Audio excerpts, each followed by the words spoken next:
Radhe Radhe everyone. Pride সাহিত্য YouTube চ্যানেলে তোমাদের স্বাগত জানাই। তোর হাতটা একটু ধরতে পারি, পার্ট 6। তো চলো বেশি কথা না বলে গল্প শুরু করা যাক। অফিস থেকে ফিরে নীরা চুপচাপ ছিল। আমি জিজ্ঞেস করলাম, কি হয়েছে পাগলি? ওই ব্যাগ থেকে একটা খাম বের করলো। অন্য শহরে বড় পদে কাজের সুযোগ, স্বপ্নের মতো অফার, কিন্তু শর্ত 6 মাসের মধ্যে যোগ দিতে হবে। আমি চুপ হয়ে গেলাম। আমাদের গড়া ঘর, কমিউনিটি, মা, সব কিছুই এখানে।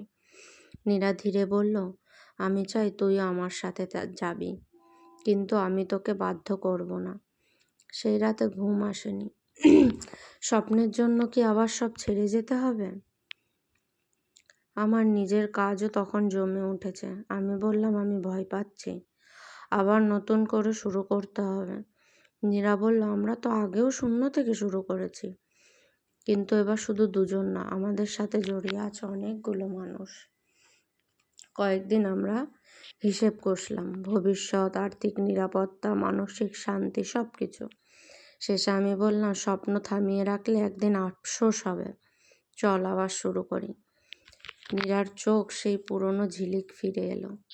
বাড়ির চাবি হস্তান্তর করার সময় আমার বুক ভারী হয়ে উঠল। এই দেয়ালগুলো আমাদের হাসি, কান্না, ঝগড়া সব দেখেছে। মা এসে জড়িয়ে ধরে বলল, দূরে যাচ্ছিস কিন্তু সুখে থাকিস, সাবধানে থাকিস, ঠিকমতো খাওয়া দাওয়া করিস, আর সব সময় ফোন করবি কিন্তু আমাকে। আমি তোদের দুজনের জন্য চিন্তা করব। আমি মাকে বললাম, মা তুমি চিন্তা করো না, আমরা সব সময় ভালো থাকব। তারপর আমরা বেরিয়ে পড়লাম আমাদের উদ্দেশ্যে। নতুন স্বপ্ন, নতুন ঘর, নতুন শহর। ট্রেনে উঠলাম। ট্রেনে বসে নীরা আমার হাত শক্ত করে ধরে রেখেছিল। আমি জানলার বাইরে তাকিয়ে ভাবছিলাম, জীবন মানেই চলা। ভাবতে ভাবতে আমরা পৌঁছে গেলাম। নতুন শহর, দ্রুত, অচেনা। এখানে কেউ আমাদের চেনে না, কেউ আমাদের গল্প জানে না। প্রথম কয়েক সপ্তাহ খুব চাপের ছিল। নীরার কাজের চাপ, আমাদের নতুন সুযোগ খোঁজা। মাঝে মাঝে আমরা ক্লান্ত হয়ে পড়তাম। রাতে আমি বললাম, সব ঠিক হয়ে যাবে তো?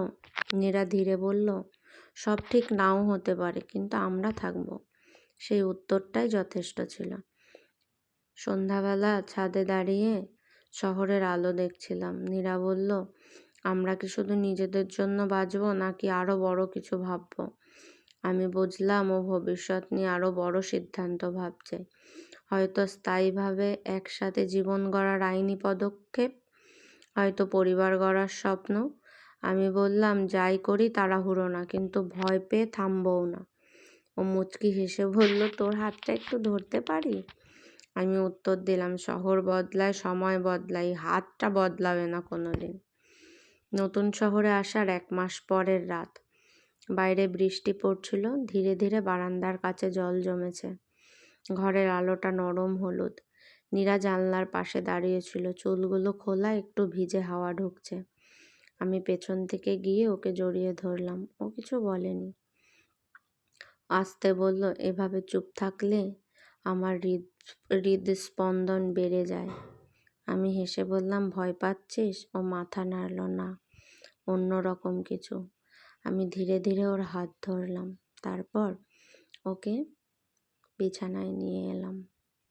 তারপর আমরা এক সুখের রাজ্যে চলে গেলাম। এ ছিল দীর্ঘদিনের পরিচিত উষ্ণতা।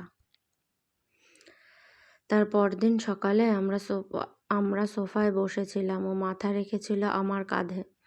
মনে আছে কলেজের সেই প্রথম স্পর্শ? নীরা ফিসফিস করে বলল। আমি বললাম, তখন ভয় ছিল বেশি, সাহস কম। ও মুখ তুলে আমার দিকে তাকালো, চোখে গভীর কোমলতা। এখন? আমি ধীরে ধীরে বললাম, এখন ভয় থাকলেও তোর কাছে থাকলে সব শান্তি লাগে। ও আমার হাত নিজের আঙুলে জড়িয়ে নিল। আমি ওকে জড়িয়ে ধরলাম পেছন দিক থেকে। আমাদের দূরত্বটুকু আর ছিল না, একদম কাছে। কোনো নাটকীয়তা না, কোনো তীব্র শব্দ না, শুধু দুইজন মানুষের নিঃশ্বাসের শব্দ। সেই রাতে আমরা অনেক কথা বলেছিলাম, ভবিষ্যৎ, দায়িত্ব, একসাথে বুড়ো হওয়া নিয়ে। নীরা আমার কপালে আলতো করে চুমু খেলো, খুব স্বাভাবিক, খুব নিজের মানুষকে যেমন করে। ও বলল, আমরা যত বড় হচ্ছি তত বুঝছি ভালোবাসা শুধু আবেগ না, এটা নিরাপত্তা। আমি ওর গাল ছুঁয়ে বললাম, আর তুই আমার নিরাপদ জায়গা। বাইরে বৃষ্টি থেমে গিয়েছিল, ঘরের ভেতরে নরম আলো। আমরা একে অপরের খুব কাছে শুয়েছিলাম, কোনো বাড়াবাড়ি না, কোনো শব্দের দরকার না, শুধু হৃদস্পন্দনের তালে একটা নীরব প্রতিজ্ঞা, এই সম্পর্কটা আমরা যত্ন করে রাখবো। তারপর হঠাৎ বিদ্যুৎ চলে গেল, পুরো ঘর অন্ধকার, শুধু বারান্দা দিয়ে শহরের আলো ঢুকছে হালকা করে। আমি মোমবাতি জ্বালালাম, নরম আলোয় নীরার মুখটা অন্যরকম লাগছিল, পরিণত, শান্ত, অথচ গভীর। ও চুপচাপ আমাকে দেখছিল। আমি হেসে বললাম, এভাবে তাকিয়ে আছিস কেন? ও ধীরে বলল, ভাবছি এত বছর পরও তোকে দেখলে আমার ভেতরটা কাঁপে কেন। আমার বুকের ভেতরেও কেমন নরম হয়ে গেল। আমি কাছে এগিয়ে গেলাম। মোমের আলোয় আমাদের ছায়া দেয়ালে লেগে আছে, দুটি আলাদা মানুষ কিন্তু একসাথে জড়িয়ে থাকা জীবন। সেই রাতটা অনেক সুখের ছিল। আমি ওর হাত ধরলাম, আঙুলের ফাঁকে আঙুল জড়িয়ে গেল। এই স্পর্শ নতুন না, তবু আজ অন্যরকম। নীরা ফিসফিস করে বলল, আমরা কি সত্যিই এতটা পথ পেরিয়ে এসেছি? আমি মাথা নাড়লাম। ভয় থেকে শুরু হয়েছিল, এখন বিশ্বাসে দাঁড়িয়ে আছি। ও আমার কাঁধে মুখ লুকালো। আমি ওর চুলে হাত বুলিয়ে দিলাম। বাইরে হালকা বাতাস বইছে, মোমের আলো কাঁপছে, আমাদের নিঃশ্বাস এক তালে মিশে যাচ্ছে। কোনো তাড়াহুড়ো নেই, কোনো প্রমাণ দেওয়ার দরকার নেই, শুধু ধীরে ধীরে একে অপরের খুব কাছে আসা, যেন বহুদিনের নিরাপদ আশ্রয়। সেই রাতে আমরা দীর্ঘ সময় কথা বললাম। নীরা বলল, আমি জানি না ভবিষ্যৎ কি লিখে রেখেছে, কিন্তু একটা জিনিস জানি, আমি তোর পাশে থাকতে চাই সারা জীবন, শুধু আজ না, যত দিন পারি। আমি ওর কপালে ঠোঁট ছুঁয়ে বললাম, ভালোবাসা মানে শুধু আগুন না, শুধু শারীরিক সম্পর্ক না, এটা আলো, তুই আমার আলো। ও হেসে বলল, তুই আমার ঘর। আমরা পাশাপাশি শুয়েছিলাম, জড়িয়ে ধরে। ঘরের নীরবতা ভারী না, শান্ত। আমার হাত ওর বুকের ওপর, ওর হাত আমার কোমরের কাছে থেমে আছে। কোনো শব্দ নেই, কোনো বাড়াবাড়ি নেই। তারপর আস্তে আস্তে আমি ওর জামাগুলো খুলে ফেললাম। তারপর আমারটাও আমি নিজে খুলে ফেললাম। তারপর ওর গলায়, ওর ঠোঁটে, ওর সারা শরীরে অনেক অনেক অনেক আদর করলাম।